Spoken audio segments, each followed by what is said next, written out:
Hey folks, it's Brian. We got to play Elderath last night.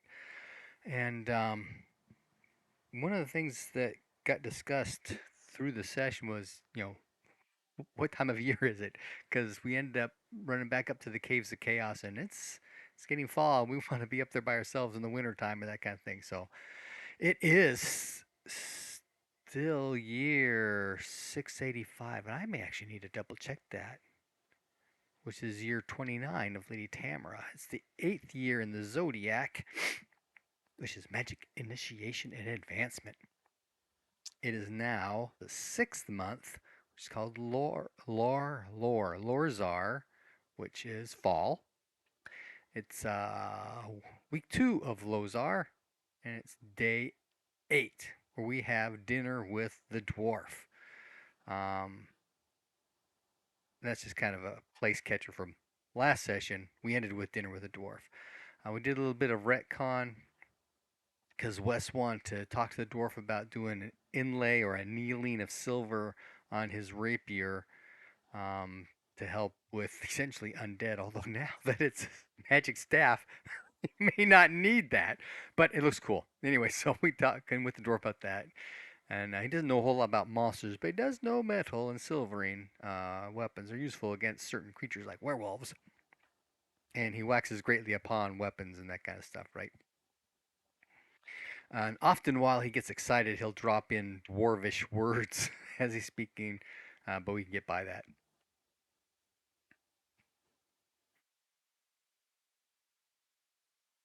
And then, there's an issue when you're doing this kind of stuff. It's better to create the weapon initially. That way, you're not going to end up losing any properties of the weapon if you try to do this annealing process afterwards. But he takes a look at my rapier and he goes, and the dagger. He goes through some kappas, Florentine type type katas. They're obviously not designed for the rapier, but he used my rapier for it, so it's single sword kind of stuff.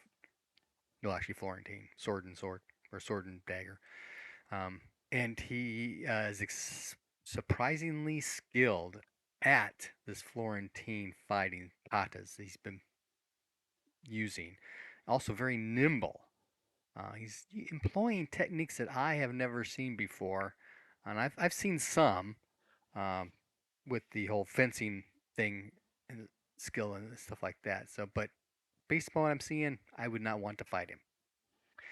He evaluates the craftsmanship of the weapons, and Raymond kind of notices that when he does so, he seems to be checking himself uh, to prep for gauging how I will respond to it, because he says that the craftsmanship here is at the apprentice level. And coming from a dwarf, understand how dwarves do stuff. Wes has no, yeah, they're just finally made steel weapons. I understand that. And since Wes responded that way, Raymond also noticed that the um, dwarf had a reaction to Wes's comment, that in the dwarf's opinion, Wes's status has increased. His respect for Wes has increased somewhat because of that. Obviously, the silvering is possible. Probably would need reapplication over time. It would take about a week to do it, but he would need to have the silver, maybe 50 silver worth of materials and time for him. So Wes pays for that. It gets done because, well, he will do that in a minute. So next day, what are we going to do next? We have no idea what to do next. So we discussed a number of options. The following day, we go into town. Um, Wes goes to meet at the Mages Guild, to see if they're interested in hiring us to investigate Herman's disappearance. They're already investigating because there's one of these circle things involved, and so they're very interested in that. And so they're already investigating. They don't really need any assistance from us. So we decide, let's go to Herman's shop and just look around for artifacts and see if something jumps out at us. Runt takes the lead in discussing this possibility with the staff while Raymond looks around. Nothing happens really. They do try to sell Runt a curio made of brass. Lots of roleplay going on. Oh, which reminds me, there is a live playing description. It looked like it recorded properly. I haven't actually listened to it. Um, so Wes then goes to the temple to meet Krim.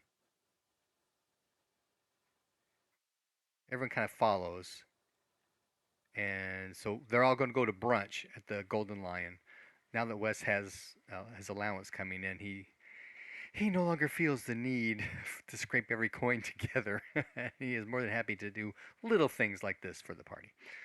Yeah, and talking with the GM, we can't let this access to cash overbalance things, right? But there's little things that we can do that's not an issue.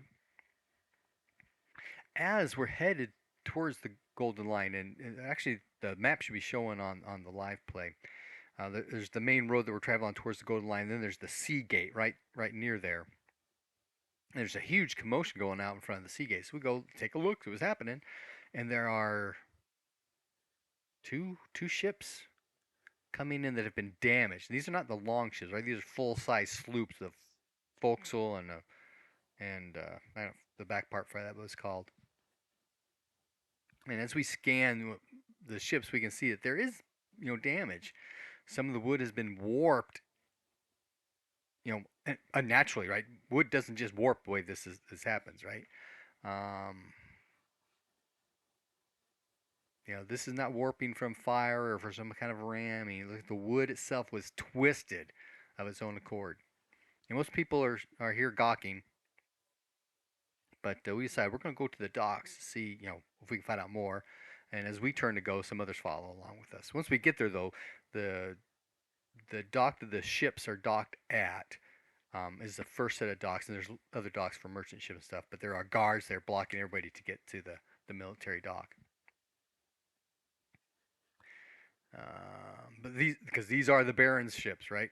And there are family members behind us that are calling out, asking about their family members that were out on the ships, And there's a bit of a consternation with the guards, because the guards probably don't know anything, but they're certainly not saying anything. Uh, Raymond inquires with some of the family, hey, was this just a normal patrol? What's going on? What were they out for? And it was a pair of ships sent to patrol the southern waters. Raymond goes to the guard, mentions, hey, I'm a healer. If my services are of use, as he says that, Captain Krim kind of steps up and says, we're both healers. Let us through. Yes, ma'am. So they send a sergeant over to take Krim and Raymond back to where the ships are and where they're pulling crew out and laying people out to do first aid and that sort of thing. And so they go around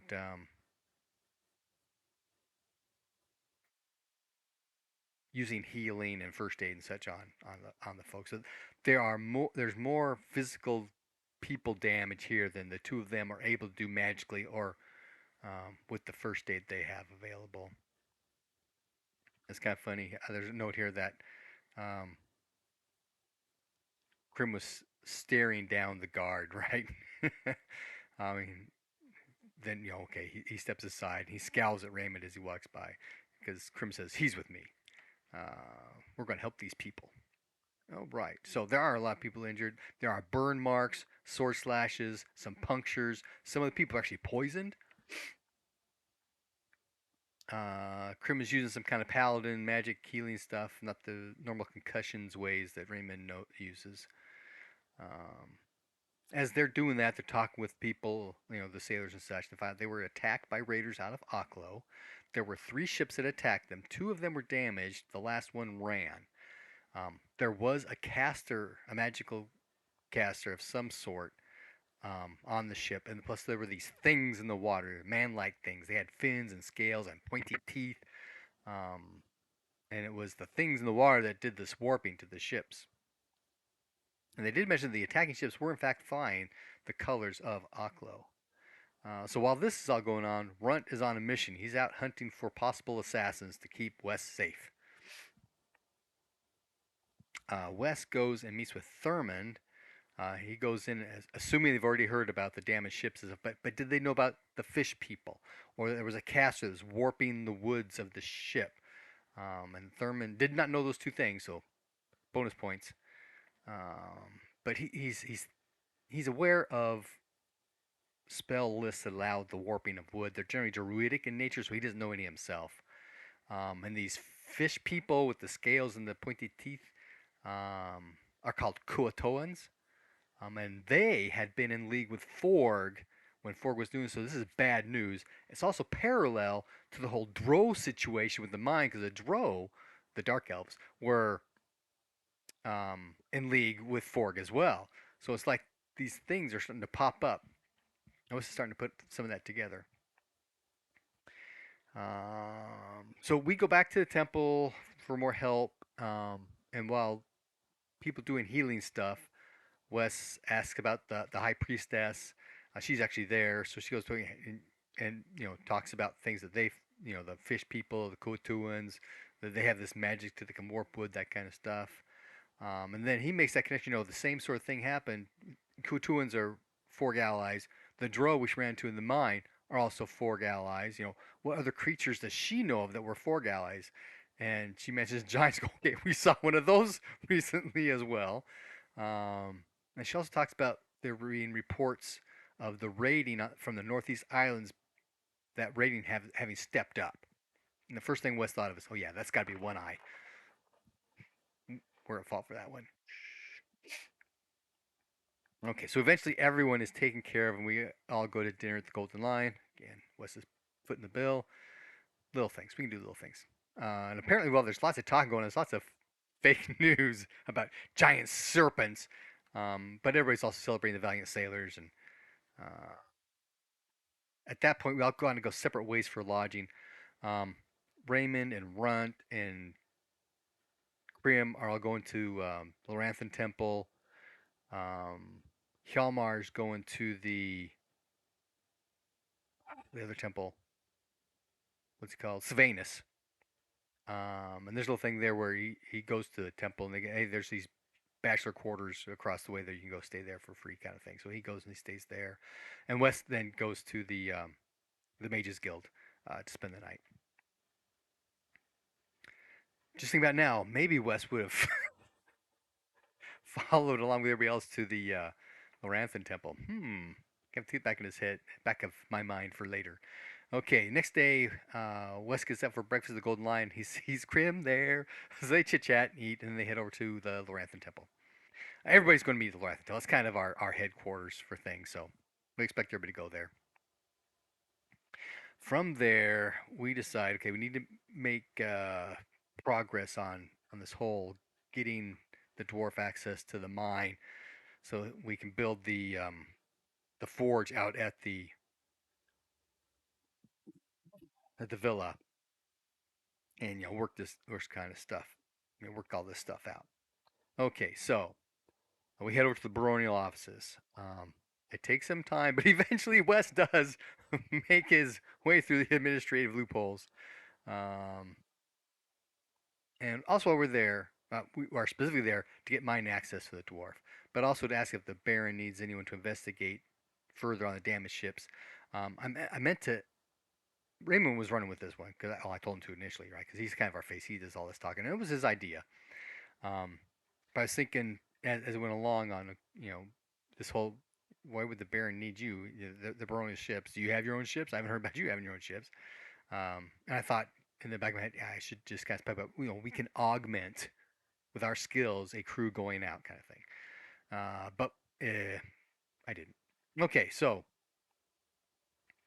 we do get on the Chamberlain's calendar for 10 days from now, and that is to meet at the castle gate with the document that we're given. Okay, so the dwarf, for these 10 days, the dwarf is silvering Wes's rapier and dagger with this dwarven knotwork down the fuller. So that's kind of cool. So I'm going to keep that. That's great.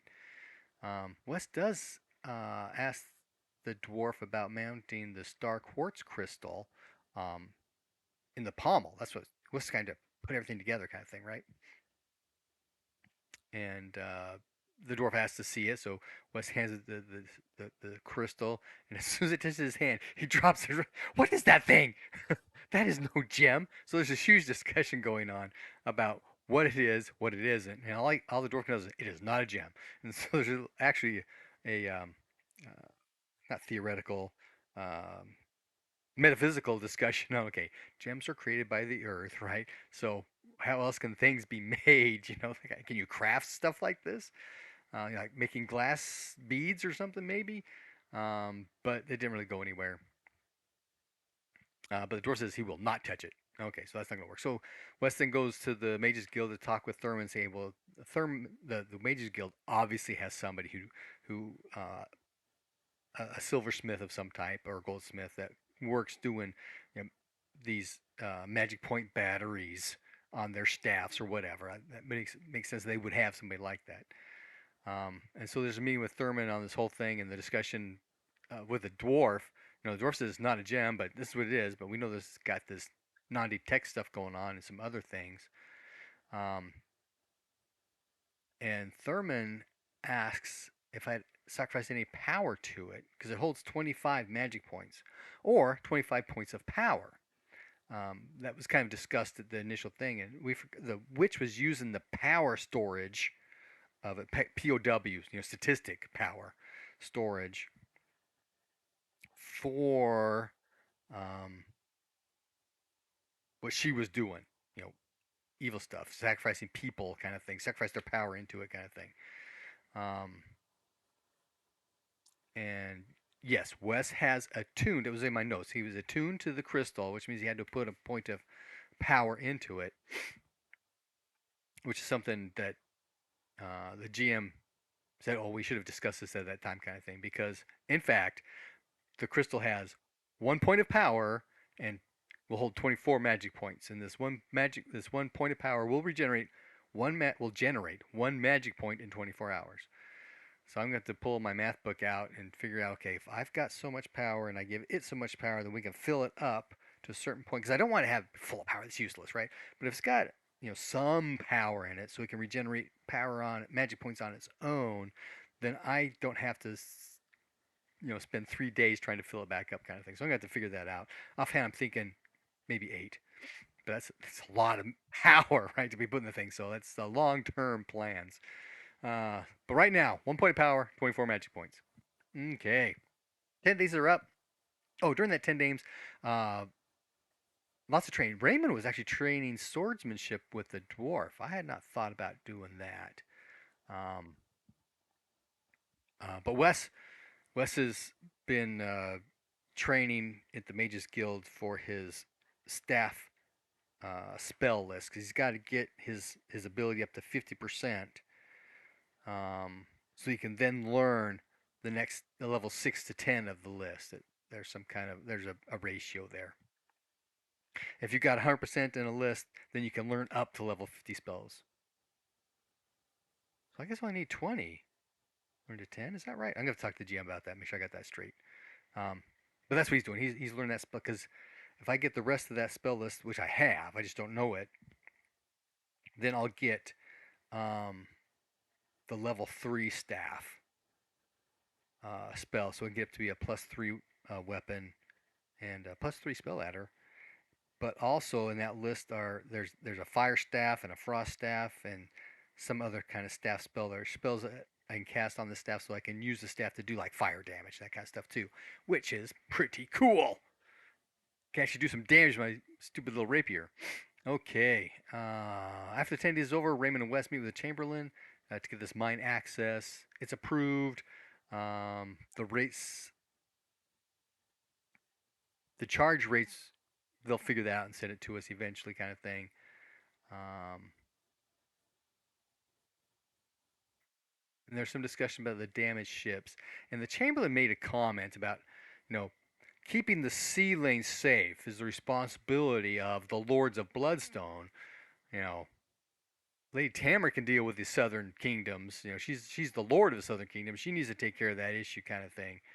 And she's well aware of the issues with the southern neighbors. But communication between Telgar and Karsh has been cut off for some time.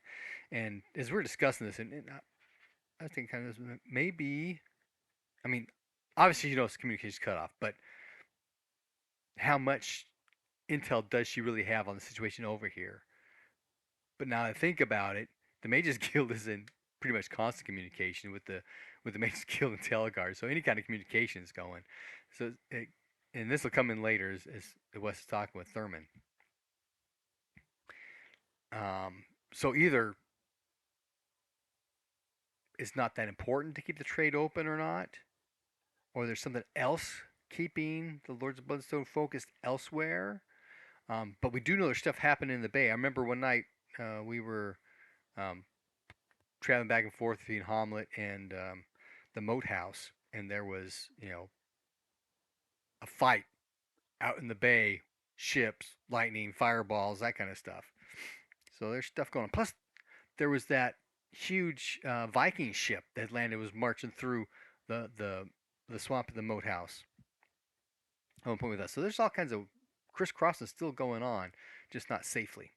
Okay, so the document does arrive. It's rather lengthy and detailed in its permissions.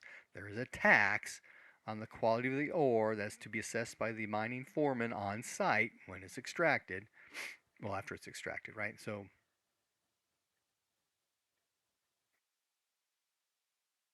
it was also this day when Wes is discussing piracy with Thurmond. Um, and the piracy is too high for normal trade vessels. It's just too risky, right? And there's also trade not going north due to these island raiders, right? And so the Baron, and we kind of knew this in the beginning, the Baron has been cut off from all outside upper powers. So he's kind of his own man, a big fish in a small pool kind of thing, right? This is he's in charge, and nobody else is bothering him. So he's in a good spot. So he doesn't really want the Lords of Bloodstone to clean up the uh, the seaways necessarily either, because he's got a good deal going here. And so it's kind of back and forth with Thurman and Wes on that kind of thing. Nobody seems to be interested in changing the status quo from either side.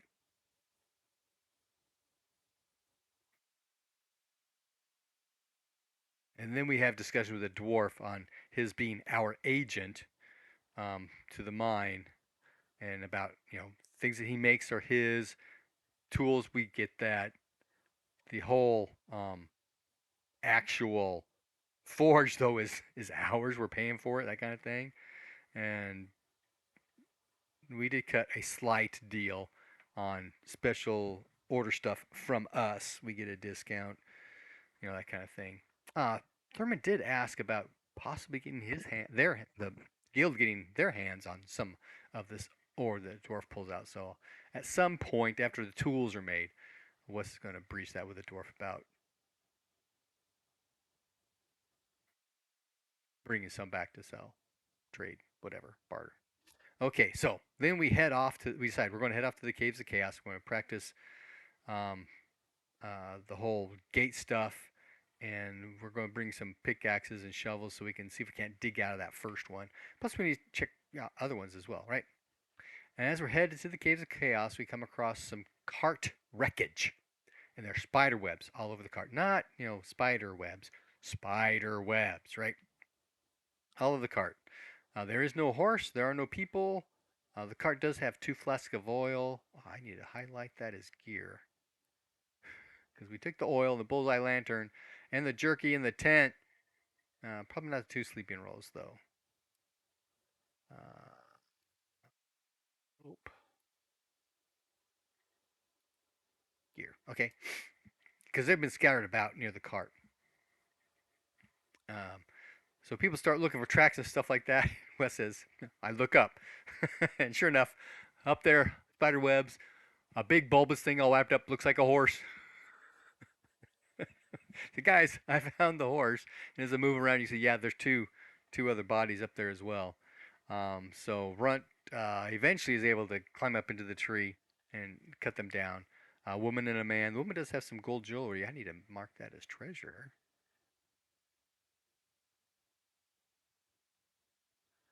And they're obviously from Ladask, which was a place we had visited trying to chase down the girl in One Eye.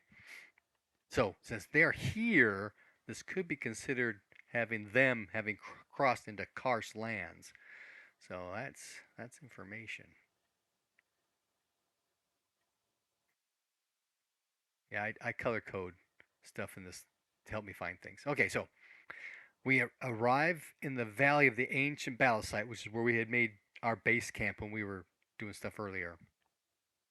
Um, we go on to the buried farmhouse, and that's where we camp out. But we've got a donkey or a mule or something with us, some animals carrying all our excavation gear.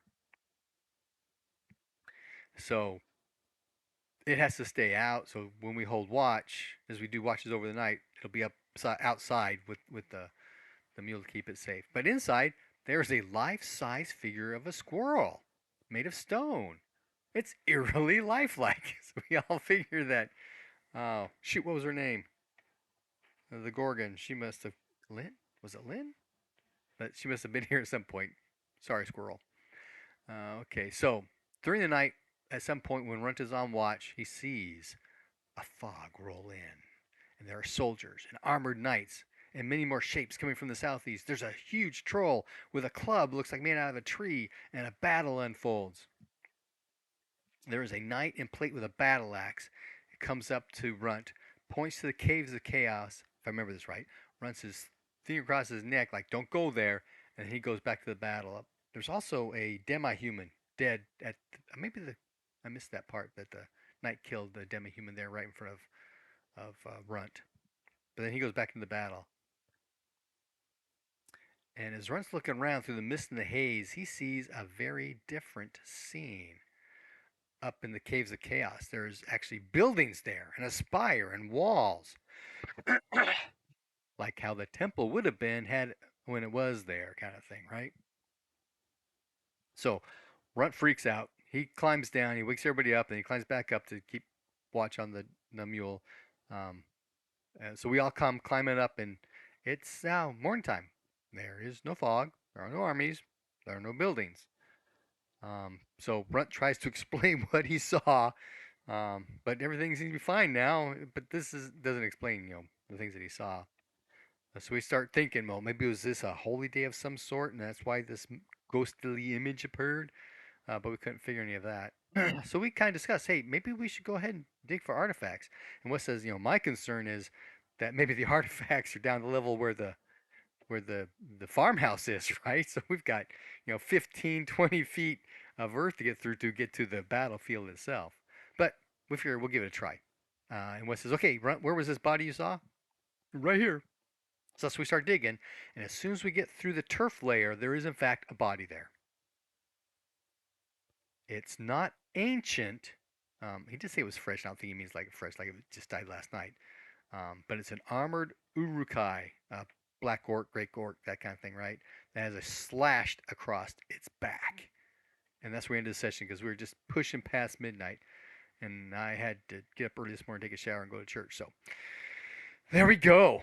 Another excellent session. No real fighting. Lots of role play. Lots of information exchange. And hopefully a way forward. Leaning my head the wrong way. Happy gaming. 28 minutes. Ooh, guys, I'm sorry.